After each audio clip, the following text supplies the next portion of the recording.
Take any circle. It doesn't matter how big. A coin, a wheel, a planet. Measure around the outside, that's the circumference. Then measure straight across the middle, that's the diameter. Divide the first number by the second. You'll always get the same answer. It doesn't matter how large or small the circle is. Every single time you get the same number.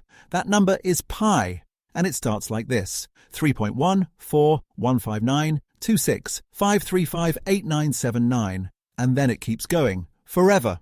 That's the thing about pi. It never stops, and it never repeats. The digits go on infinitely with no pattern anyone has ever found. We've now calculated pi to over 100 trillion decimal places using supercomputers running for months. And still, no end, no repeating sequence, just digits going on forever. People have known about pi for a long time. Ancient Babylonians estimated it at around 3.125. Egyptians got close too, but it was Archimedes around 250 BCE who first tried to seriously pin it down. He drew polygons, shapes with straight sides, inside and outside a circle, and kept adding more sides. The more sides, the closer the polygon got to actually being a circle. By squeezing pi from both directions, he narrowed it down to between 3.1408 and 3.1429. That's pretty impressive for someone working with a compass and parchment. For the next 2,000 years, mathematicians kept improving on that. Better methods, more decimal places. It became a competition.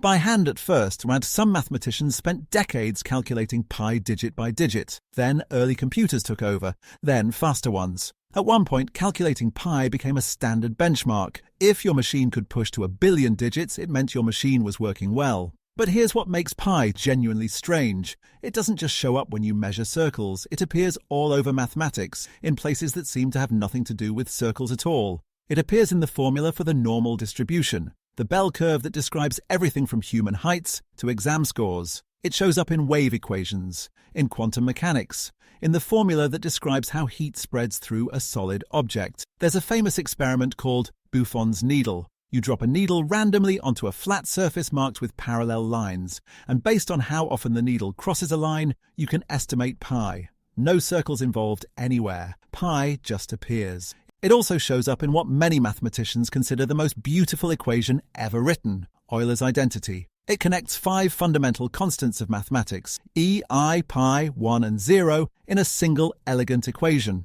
Pi has no obvious reason to be there, but it is. Mathematicians call pi a transcendental number. That has a specific meaning. It means pi cannot be expressed as the solution to any algebraic equation with whole number coefficients. Not just that you can't write it as a simple fraction, but that it sits entirely outside the reach of ordinary algebra. Proving a number is transcendental is very hard. Only a small set of numbers have been proven to be. Pi is one, the number e is another. Now here's something mathematicians genuinely don't know. Are the digits of pi random? If you look at the first billion digits of pi, each digit from 0 to 9 shows up roughly the same number of times. About 1 in 10. Same goes for pairs of digits, triples, longer sequences. It looks completely random, but we can't prove it. We don't know if the digit 7 stops appearing after some point. We don't know if the sequence 1, 2, 3, 4, 5, 6, 7, 8, 9 appears in pi infinitely many times, or exactly once, or never. We just don't know. There's a term for a number where every finite sequence of digits appears equally and infinitely often. It's called a normal number. Pi looks normal, but no one has ever proven it. What do we actually use pi for? Mostly engineering. Bridges, lenses, GPS satellites, circuit design, anything that involves curves or waves. But for all practical purposes, you don't need many digits. NASA uses about 15 decimal places for interplanetary navigation. The rest of those trillions of digits serve mostly as a challenge, a way for humans and computers to test their limits. Pi is easy to explain. The circumference of any circle divided by its diameter. You can teach it to a 10-year-old in 30 seconds. But underneath that simplicity is a number that has occupied the greatest mathematical minds for over 2,000 years, that appears in equations it has no business appearing in,